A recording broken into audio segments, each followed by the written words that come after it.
I've always tried to ground this channel in fundamental considerations.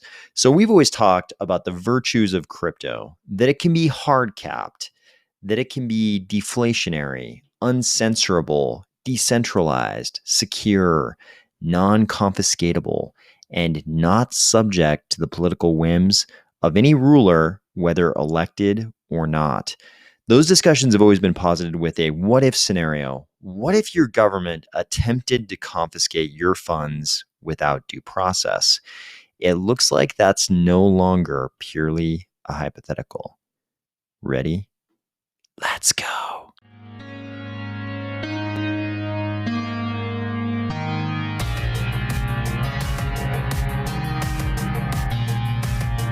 Today, we're going to discuss the Canadian government's attempts to freeze self-custodied crypto and the hilarious response of one wallet provider, why self-custody matters, the OpenSea attack, and Cardano straight crushing everyone, including Bitcoin this time, in actual transaction volume. Thank you to everyone who jumped on the live stream yesterday. Those are some of the funnest things I get to do because I get to interact with everybody. And of course, that live stream was to celebrate the launch of the Army of Spies Stakepool. So feel free to move on over to the Stakepool if you're interested. That's Army of Spies Stakepool. Ticker AOS should be available everywhere that you might delegate. I know some of you are probably waiting for the snapshot for the reverse ISO, which I believe now is taking place on Thursday. There's a little bit of confusion as to when exactly that snapshot was taking place.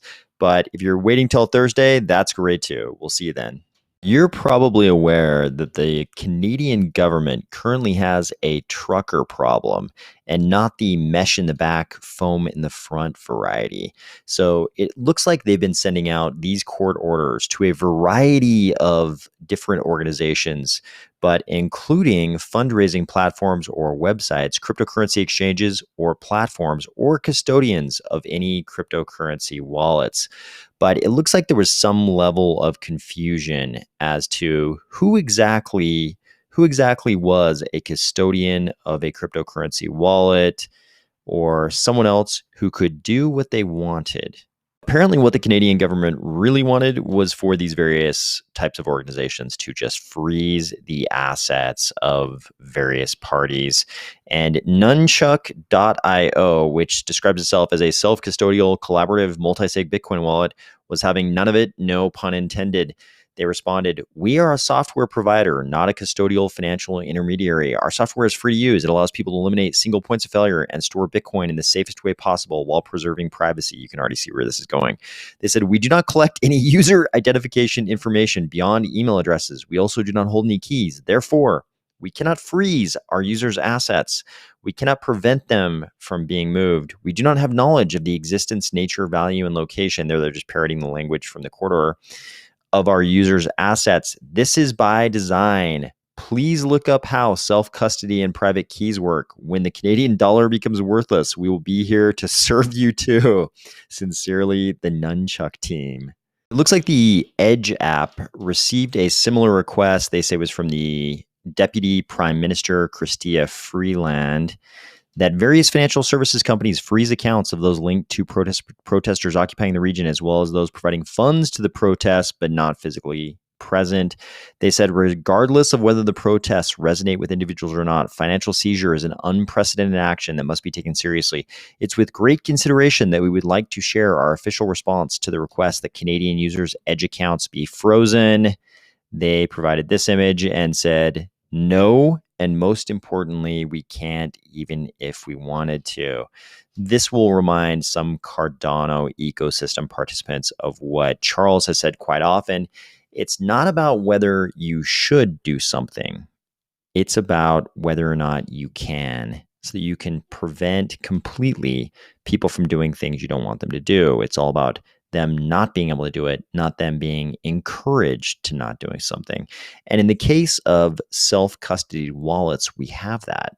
But that's just the story with non-custodial wallets. It's a completely different story with custodial wallets like the ones you might be using on a centralized exchange. Here, Jesse Powell of Kraken tells us exactly how that's going to go. Someone made the comment, it's possible Kraken will be put in a position where they will be told to freeze assets by police without judicial consent, and you will probably comply. To which Jesse Powell replied, 100% yes, it has/will happen, and 100% yes, we will be forced to comply.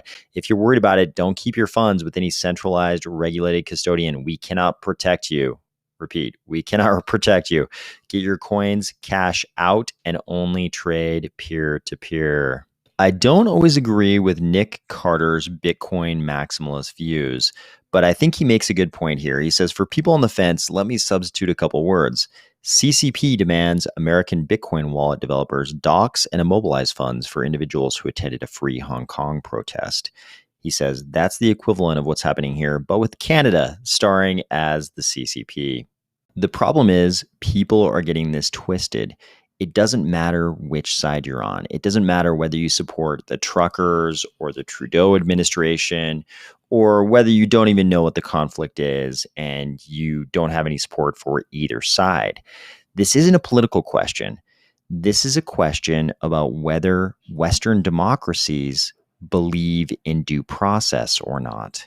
Normally, in a Western democracy, in order for you to take my stuff, you have to prove with evidence that I did something wrong. And normally, the standard of evidence is something like beyond a reasonable doubt or preponderance of the evidence, but it's going to involve evidence. We made a big exception after 9/11, and we started saying, hey, we're going to take stuff if we can link it to terrorism. And that's happened a lot. But even this ability to financially censor people is pretty new, and it's illustrated very well in this thread by the @punk6529 Twitter profile.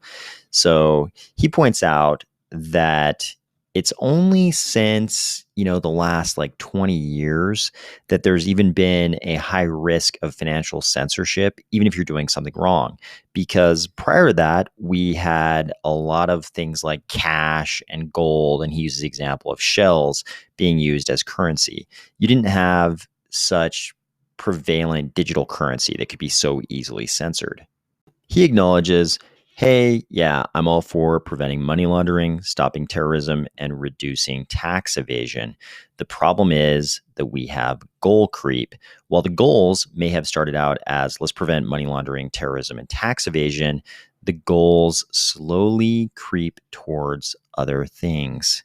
And we end up with the problem you often end up with in bureaucracies, which he calls deep bureaucracy. He says this is the type of nonsense where the banks point to the regulators and say, well, the regulators told us to close high risk accounts. And the regulators point to the banks and say, we never said that. Just, be careful of high risk accounts kind of thing.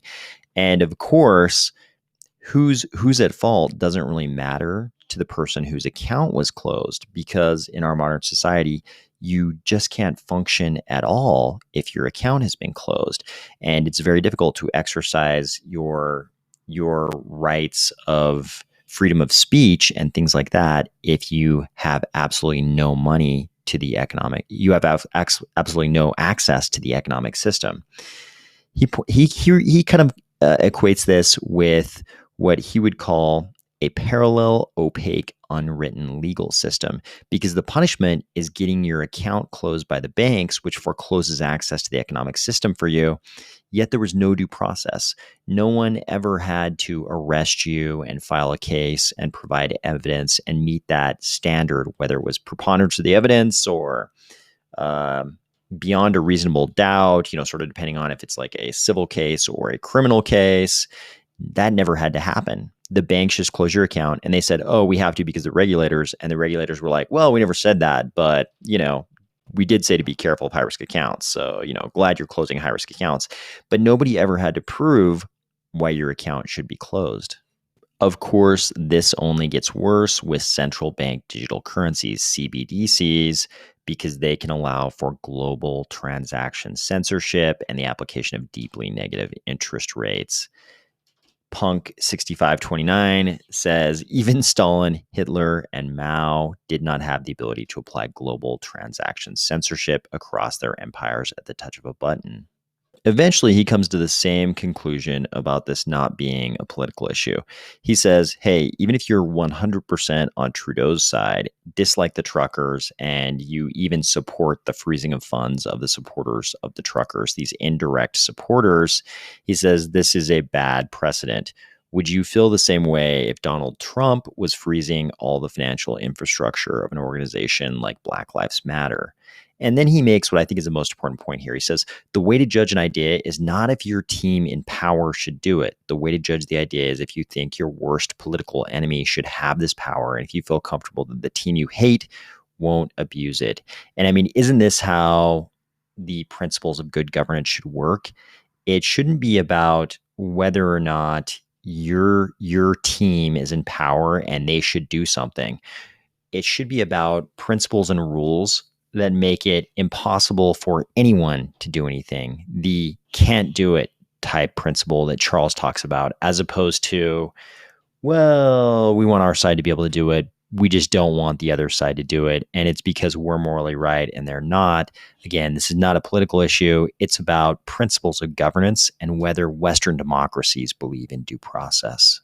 I hate to have brought you something so dystopian, but I thought it was very important for everybody to understand the critical importance of self-custodied wallets in crypto. So let's move on to something, and that's talking about how awesome Cardano is compared to some of its competitors, at least in terms of the number of attacks on the users of account balance systems.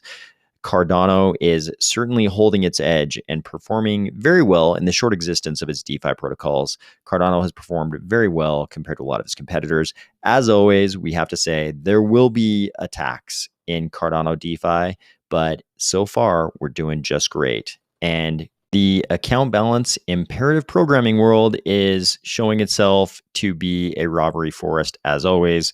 We saw this news breaking: massive OpenSea air quotes exploit, not even air quotes, written quotes, exploit, in case you're just listening, in their new migration contract, allowed users to sell still any NFT from any users. Over 200 million lost already. Just so you know up front, there's some debate about the amount that was actually lost and how it actually happened. But what seems to be apparent is there was definitely some kind of attack on OpenSea users, and definitely some amount of NFTs were lost. Pretty quickly, we saw reports like this one in the comments to the post I just showed you.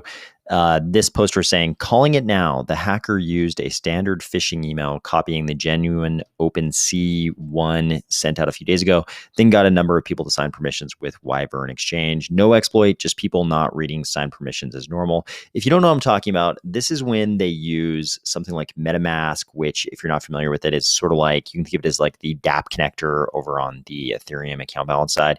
And they hook up to some website, and the website says, hey, I'm having you do one thing, but in fact, it sends actually asks you to sign permissions for you to send your assets over to them. You think you're doing something routine, and actually they're asking you to send your assets over directly to them. And people don't actually read the MetaMask permissions when it sort of queries them. It says, hey, do you want to do the following? And people just sort of say, yes, yes, yes, yes. And they don't actually read that they're sending their assets, in this case, NFTs, over to the attacker. OpenSea actually threw a little fuel onto the confusion over what's actually happening fire with this series of posts in response to the attack. They said, our leadership, engineering, and security teams are communicating with affected users to gather details. We continue to believe that this is a phishing attack that originated outside of OpenSea.io. We continue to believe that its X doesn't sound super confident, but they said, we've seen a lot of uncertainty from the community, so we want to be clear on 3 points. This appears to be an isolated incident impacting a small number of people. That doesn't sound like a $200 million attack, does it?